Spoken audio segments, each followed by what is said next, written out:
अस्सलाम वालेकुम वरहमतुल्लाहि वबरकातुहू। वेलकम करता हूं मैं आपको अपने यूट्यूब चैनल रज़ाक टेक में।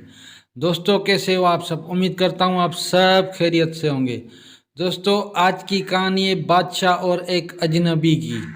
उम्मीद करता हूं आप कहानी सुनकर आपको बहुत खुशी होगी। तो दोस्तों कहानी स्टार्ट करते हैं। स्टार्ट करने से पहले आप सबसे मेरी एक छोटी सी रिक्वेस्ट है, अगर आपने मेरे चैनल को सब्सक्राइब नहीं किया तो प्लीज़ मेरे चैनल को सब्सक्राइब कर दें और बेल के आइकन को दबा दें ताकि मेरी हर वीडियो आने वाली का नोटिफिकेशन आपको बर वक्त मिलता रहे। एक बादशाह सलामत की दरबार में एक अजनबी नौकरी की तलब लिए हाजिर हुआ। काबिलियत पूछी गई, कहा सियासी हूँ। अरबी में सियासी अफहाम व तफहीम से मसला हल करने वाले मामला फ़हम को कहते हैं।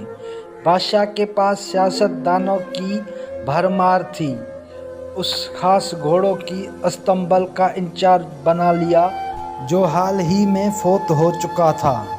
चंद दिन बाद बादशाह ने उससे अपनी सबसे महंगी और अजीज़ घोड़ी के मुतल्लक दरियाफ्त किया।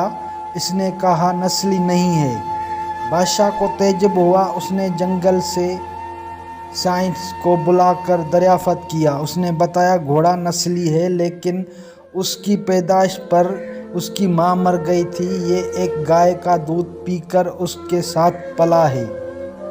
मसऊल को बुलाया गया तो तुमको कैसे पता चला असील नहीं है? उसने कहा जब ये घास खाती है तो गायों की तरह सर नीचे करके, जबकि नस्ली घोड़ा घास मुंह में लेकर सर उठा लेता है। बादशाह उसकी फरासत से बहुत मुतासिर हुआ।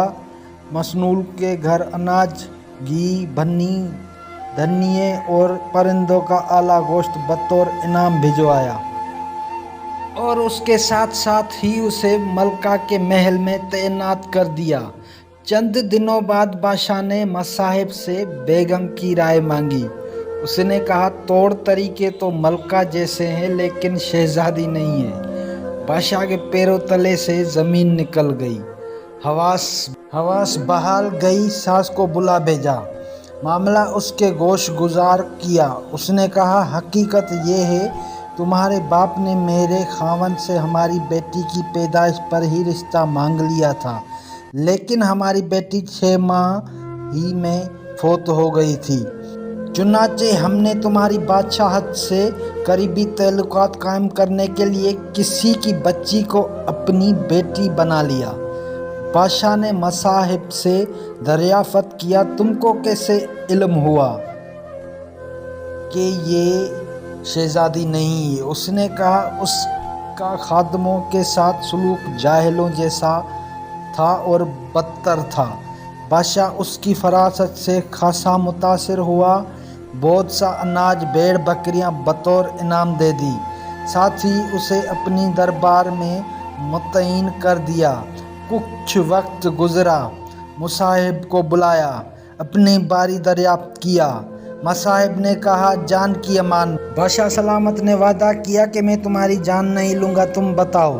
उसने कहा ना तो तुम बादशाह ज़ादे हो ना तुम्हारा चाल चलन बादशाहों वाला है। बादशाह को ताव आया मगर जान की अमान दे चुका था। सीधा वालदा मोहतरमा के महल पहुंचा। वालदा ने कहा ये सच है बेटा, तुम एक चरवाहे के बेटे हो। हमारी औलाद नहीं थी तो तुम्हें लेकर पाला। बादशाह ने मसाहिब को बुलाया। पूछा बता तुझे कैसे इल्म हुआ कि मैं बादशाह नहीं हूँ? उसने कहा बादशाह जब किसी को इनाम व इकराम दिया करते हैं तो हीरे मोती जवाहरात की शक्ल में देते हैं, लेकिन आप भेड़ बकरियां, खाने पीने की चीज़ें इनायत करते हैं। ये असलूब बादशाहज़ादे का नहीं, किसी चरवाहे के बेटे का ही हो सकता है। तो दोस्तों आज की कहानी से हमें ये सबक मिला है आदतें नस्लों का पता देती है। आदत, इखलाक और तर्ज अमल खून और नस्ल दोनों की पहचान करा देते हैं। तो दोस्तों कैसी लगी आपको आज की मेरी ये कहानी? कमेंट में अपनी राय का इजहार ज़रूर करना। मिलते हैं नेक्स्ट वीडियो में, तब तक के लिए दीजिए इजाज़त। अल्लाह हाफिज़।